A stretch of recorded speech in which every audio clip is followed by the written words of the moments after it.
Good news mga ka-Vlog PH, may bagong Korean store dito sa Sabano Park ang Gyeongmi Meats.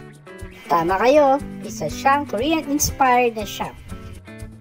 So pagpasok mo pa lang, ayan, makikita mo parang nasa ibang bansa ka. So maganda ang pagkakadesign nito, parang Korean, at marami rin mabibili ng mga Korean foods. Yung ice cream, mga drinks, mushroom at iba-iba pang mga vegetables. Meron din syempre ang mga kimchi, hindi mawawala. At ang mga naka-prepared na pang sanjip, lulutuin na lang. Hindi mawawala ang mga cup noodles, mga noodles na pwede mong lutuin. At ang iba-ibang mga marinade sauce kung ikaw ang gagawa ng sanjip mo.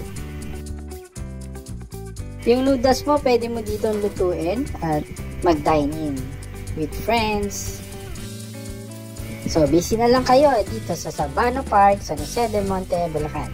Marami pa tayong i-feature na galaan dito sa Sabano Park. Kaya please, don't forget to like, share, and subscribe for the next update.